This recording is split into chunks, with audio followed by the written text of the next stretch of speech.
अस्सलाम वालेकुम dear students. इस वीडियो में मैं आपको बताऊंगा कि हम न्यूमेरिकल सोल्यूशन जो है ऑर्डिनरी डिफरेंशियल इक्वेशन का वो आयलर्स मेथड से किस तरह से सॉल्व कर सकते हैं। ठीक है, हमारे पास ये एक ऐसा मिले कि स्टैंडर्ड इनिशियल वैल्यू प्रॉब्लम है।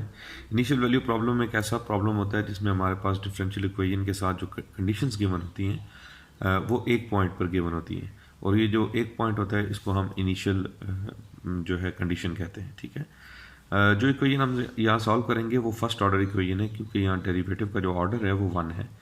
ठीक है, और हम उसको इसी फॉर्म में लिखेंगे कि एक तरफ जो है वो d y by d x या वाई प्राइम होगा, और दूसरी तरफ जो भी टर्म्स हैं वो दूसरी तरफ आ जाएंगी, और उनको हम एफ ऑफ एक्स वाई कह देंगे। ठीक है, इनको सॉल्व करने के डिफरेंट मेथड्स हैं, लेकिन इस वीडियो में सिर्फ मैं एक मेथड डिस्कस करूंगा जो आयलर्स मेथड है, और बाकी जो मेथड्स हैं वो इंशाल्लाह ताला नेक्स्ट वीडियोस में मैं डिस्कस करूंगा।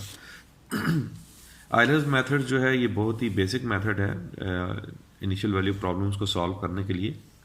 First order initial values problem को हम शुरू में सॉल्व करेंगे, फिर बाद में हम system of first order equations और फिर हायर ऑर्डर इक्वेशंस की तरफ भी जाएंगे, लेकिन वो स्टेप वाइज होगा। इस वीडियो में मैं सिर्फ फर्स्ट ऑर्डर इक्वेशन जो है वो सॉल्व करूंगा, और उससे पहले मैं आयलर्स मेथड का जो फार्मूला है वो ड्राइव करने का आपको बताऊंगा कि वो किस तरह से ड्राइव होता है। ठीक है, सपोज हमारे पास एक फर्स्ट ऑर्डर जो है डिफरेंशियल इक्वेशन है, और उसके साथ ये इनिशियल कंडीशन हमें गिवन है, और यहाँ पे जो इंडिपेंडेंट वेरिएबल है वो x है, और जो डिपेंडेंट वेरिएबल है वो y है। ठीक है, तो हमें इनिशियली पता है कि x नॉट पर जो y की वैल्यू है वो y नॉट है। ठीक है, और हमें ये पता है कि d y by d x यानी स्लोप ऑफ y जो है वो हमारे पास f ऑफ एक्स वाई है। यानी हमें इटसेल्फ y नहीं पता, लेकिन उसका स्लोप हमें जो है वो पता है, और इसीलिए हम स्लोप की मदद से ही y को फिर इसमें अप्रॉक्सीमेट करेंगे। सपोज हम y की मुख्तलिफ वैल्यूज अप्रॉक्सीमेट करना चाहते हैं, y1, y2, y3 up to ym। ठीक है, where these values correspond to xm।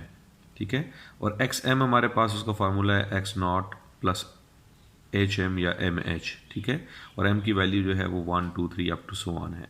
यानी जब हम m की वैल्यू जो है 1 रखेंगे तो ये हमारे पास आ जाएगा x1, m की वैल्यू हम जब 2 रखेंगे तो ये आ जाएगा x2। तो इसका मतलब है कि y1 x1 के कॉरस्पॉन्डिंग वैल्यू है, y2 जो है वो x2 के कॉरस्पॉन्डिंग वैल्यू है, और y3 जो है वो x3 के कॉरस्पॉन्डिंग वैल्यू है। ठीक है, सपोज हमारे पास एक फंक्शन है, मैं अलग से इसको ड्रॉ करता हूँ।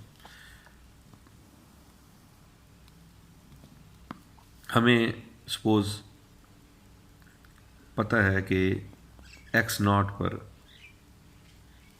जो y की वैल्यू है वो y नॉट है, तो यहाँ जो पॉइंट बनेगा वो x नॉट y नॉट बनेगा, बाकी मैं y नॉट को इधर लिख लेता हूँ। ठीक है, अब उसके बाद हमें नहीं पता कि y का बिहेवियर क्या है या y खुद क्या है, लेकिन हमें पता है कि सपोज अगर उसका स्लोप इस तरह से जा रहा है तो यहाँ पर सपोज हमारे पास x1 है।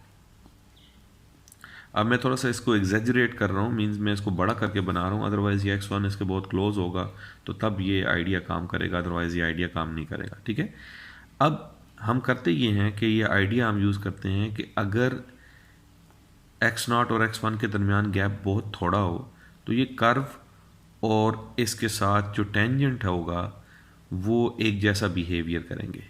मींस कि कर्व और स्ट्रेट लाइन जो होंगे वो कोइंसाइड कर जाएंगे अगर ये इंटरवल छोटा हुआ।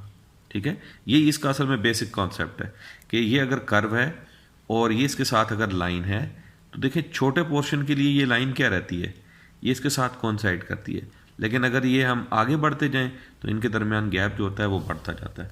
तो हम यही आइडिया यूज़ कर रहे हैं कि अगर ये x1 और x0 का जो गैप है वो बहुत कम है, तो जो वैल्यू y की हम अप्रॉक्सीमेट करना चाहते हैं, मिसाल के तौर पे ये x1 है तो इस पर यहाँ पर जो y1 आएगा, ठीक है, वो और कर्व का y1 जो है वो तकरीबन करीब करीब होंगे। मैं अगेन रिपीट कर रहा हूँ क्योंकि मैं ये इंटरवल बहुत बड़ा बना रहा हूँ, तो आपको ये लग रहा है कि ये कर्व का y तो कहीं और जा रहा है और इसका y कहीं और जा रहा है, लेकिन अगर मैं ये बिल्कुल पास रख लूँ यहाँ पर x1 तो ये कर्व का y1 और इस टेंजेंट का y1 जो होगा वो सेम होगा। और यही इसका बेसिक आइडिया है कि हम y1 अप्रॉक्सीमेट करते हैं not by using the curve itself, बल्कि हम उस कर्व पे जो टेंजेंट है उसकी मदद से y1 अप्रॉक्सीमेट कर लेते हैं। अब सपोज ये y1 हमें अप्रॉक्सीमेट हो गया, तो हम फिर नेक्स्ट पे चले जाते हैं x2 पर। x2 पर जो है सपोज हम इस पे फिर एक और टेंजेंट ड्रॉ करते हैं उसी तरह से, ठीक है। तो यहाँ पे सपोज हमारे पास x2 आ जाता है और इसी तरह फिर हमारे पास जो है वो xm आ जाता है। आप देख लें कि ये एरर जो है वो आहिस्ता आहिस्ता बढ़ता जाएगा, लेकिन अगर हम h को स्मॉल रखेंगे तो हम एक स्मॉल इंटरवल के अंदर जो है वो एक्यूरेट रिजल्ट्स कैलकुलेट कर सकते हैं। और यही डेफिशिएंसी है फिर आइलर मेथड में कि जिस तरह से हम डोमेन बढ़ाते जाएंगे, यानी जितना आगे जाते जाएंगे ये एरर क्या होता जाएगा, ये बढ़ता जाएगा। और फिर उसके लिए हमें फिर दूसरे मेथड्स जो हैं वो डेवलप करने पड़ते हैं, लेकिन छोटे इंटरवल के लिए ये आइलर्स मेथड जो है ये सफिशिएंटली जो है काम करेगा। अब यही चीज़ मैंने यहाँ पे बनाई है कि ये y1 है, यहाँ पे मैंने टेंजेंट ड्रॉ किया, फिर y2 पे टेंजेंट ड्रॉ किया, फिर y3 पर, और अप टू सो ऑन ये ym तक जो है इसी तरह से हम जाएंगे, ठीक है। अब हमारे पास जो टेंजेंट की इक्वेशन होती है वो होती है y minus y not equals to slope times x minus x not, ठीक है। अब हम जो टेंजेंट ड्रॉ कर रहे हैं वो हम इस पॉइंट पे ड्रॉ कर रहे हैं क्योंकि ये हमें पता है। तो यहाँ जो टेंजेंट ड्रॉ होगा उसकी इक्वेशन होगी y minus y not is equals to slope जो होगा यहाँ पे डेरिवेटिव एट दैट पॉइंट होगा, यानी इस पॉइंट पे डेरिवेटिव, ठीक है। हमें पता है कि dy बाई डी एक्स जो है वो किसके इक्वल है, वो f ऑफ एक्स वाई के इक्वल है। तो यहाँ जो स्लोप होगा वो dy by d x at that point जो होगा वो क्या हो जाएगा, f of x not y not. तो ये वैल्यू अगर मैं यहाँ रिप्लेस कर दूँ तो मेरे पास y माइनस वाई नॉट जो होगा वो किसके इक्वल हो जाएगा, f of x not y not times x minus x not, ठीक है।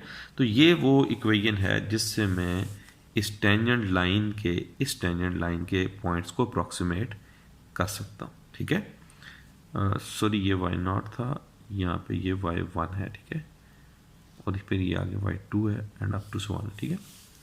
अच्छा, अब यहाँ पे देखिए कि मैं अगर यहाँ से y को आइसोलेट करना चाहूँ तो y किसकी इक्वल होगा, y not plus x minus x times x not times f of x not y not, ठीक है। अब मैं अगर इसको y1 को अप्रॉक्सीमेट करना चाहता हूँ तो मुझे यहाँ ये y1 जो है ये x इक्वल्स टू x1 पे है, तो मुझे यहाँ x की वैल्यू x1 पुट करनी पड़ेगी, तो ये y1 की अप्रॉक्सीमेशन मेरे पास आ जाएगी, ठीक है। तो मैं यहाँ पे लिख लेता हूँ at x equals to x1 I would have y1 किसकी इक्वल हो जाएगा, y not plus x1 minus x not times f of x not y not, ठीक है। अब x1 माइनस एक्स नॉट जो था वो एक स्मॉल गैप था जिसको मैं h से रिप्रेजेंट कर रहा हूँ, ठीक है। x1 minus x not h की इक्वल है, तो ये मेरे पास बन जाएगा y1 जो है वो क्या है, y not plus h of h times f of x not y not है।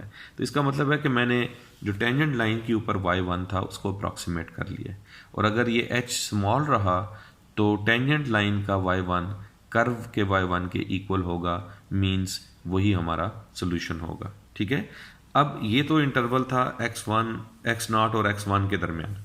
अब हम दूसरा इंटरवल लेते हैं जो है x1 और x2 के दरमियान, यानी पहले हमने x0 और x1 के दरमियान वैल्यू फाइंड की y1 की, अब हम सोल्यूशन फाइंड करते हैं x1 और x2 के दरमियान, यानी हम y2 को अप्रॉक्सीमेट करना चाहते हैं on the basis of y1, ठीक है।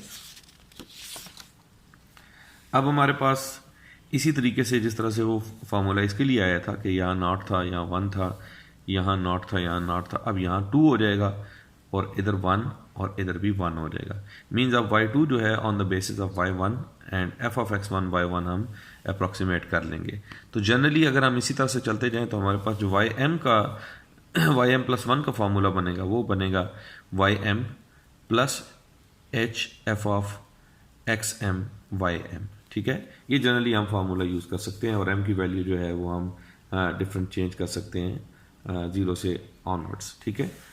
तो अगर इसको मैं यूज़ करूं इस फार्मूले को तो इससे मैं डिफरेंशियल इक्वेशन का सोल्यूशन निकाल सकता हूं, लेकिन अगेन वही है कि h को बहुत छोटा होना चाहिए इसको जो है सोल्यूशन को एक्यूरेट होने के लिए। अब इस प्रोसीजर को समझाने के लिए इस प्रोसीजर को मैं एक एग्जांपल कंसिडर करता हूँ. Suppose we need to solve d y by d x equal to 1 minus y where y of 0 equal 0 in the range 0 to 0.3. तो हमने इस रेंज के अंदर जो है इसको सॉल्व करना है और हमें ये गिवन है कि जो h की वैल्यू है वो है 0.1, यानी हमें स्टेप साइज जो है वो गिवन है. तो हम देखेंगे कि पहले हमने किन किन वैल्यूज़ को फाइंड करना है. ठीक है. हम 0 से लेकर 0.3 तक अगर स्टेप साइज 0.1 रखें तो हमारे पास x0 जो होगा वो 0 आ जाएगा, x1 जो होगा वो हमारे पास 0.1 आ जाएगा, x2 जो हो जाएगा वो 0.2 आ जाएगा और x3 जो होगा वो 0.3 हो जाएगा. ठीक है. अब ये दो तरीक़ों से हो सकता है. एक तो ये है कि x0 के लिए आप यूज़ करें, x0 तो हमें गिवन होगा, xm के लिए आप यूज़ करें x0 प्लस mh. तो m अगर 1 होगा तो यहाँ पे 1 आ जाएगा, m2 होगा तो 2 हो जाएगा, m3 होगा तो 3 आ जाएगा. दूसरा सिंपल ये है कि आप x0 में h ऐड कर दें, x1 आ जाएगा, इसमें h ऐड कर दें, x2 आ जाएगा, इसमें h ऐड कर दें, x3 आ जाएगा. यानी 0 में 0.1 ऐड करें 0.1 आ जाएगा, फिर उसमें 0.1 ऐड करें 0.2 आ जाएगा और उसमें ऐड करें 0.3 आ जाएगा. अच्छा, ये तो अभी हमने सेटलमेंट की है x वैल्यूज़ की. अब हमने वाइज कैलकुलेट करना है. हमारा असल टारगेट वाई आइज था. ठीक है. तो हमने x जो है वो देख लिया कि हमने x1 पे, x2 पे, x3 पे जो है वो फाइंड आउट करना है. मीन्स हमें y1, y2 और y3 की जो वैल्यूज़ हैं वो कैलकुलेट करनी है. ठीक है. तो अब हमें आइलर्स मेथड का फार्मूला पता है, वो हम लिख लेते हैं कि ym प्लस 1 जो है वो हमारे पास ym plus h of xm ym होगा. ठीक है. अब मुझे f की जो वैल्यू है वो पता है कि f की वैल्यू है 1 माइनस वाई. तो f ऑफ xm ym का मतलब ये होगा कि जहाँ पे अगर कहीं फंक्शन में x है तो xm लिखते हैं और कहीं y है तो उसकी जगह ym लिखते हैं, और अगर x और y नहीं है तो आप उनको वैसे ही छोड़ दें. तो ये f ऑफ xm ym मुझे यहाँ से मिल गया 1 माइनस ym. इसको मैं उठा के इस इक्वेशन में पुट करूँ तो ym प्लस 1 जो होगा वो क्या होगा, ym plus h into x minus ym. अब h की वैल्यू में मुझे गिवन है 0.1, वो वैल्यू भी मैं पुट कर देता हूँ तो मेरे पास ym प्लस 1 जो होगा वो सिंप्लीफाई होकर क्या आ जाएगा, 0.1 प्लस 0.9 ym. इसका मतलब है कि अब जो अल्टरनेटिव स्कीम है वो कन्वर्ट हो गई है किस में, राइट साइड पे सारी नॉन वैल्यूज़ हैं और इस साइड पे वैल्यूज़ जो हैं वो आपको अल्टरनेटिव स्कीम की मदद से मिलती जाएंगी. अब सबसे पहले मैं m की वैल्यू 0 रखता हूँ. जब मैं m की वैल्यू 0 रखता हूँ तो मुझे क्या मिल जाएगा, y1. ठीक है.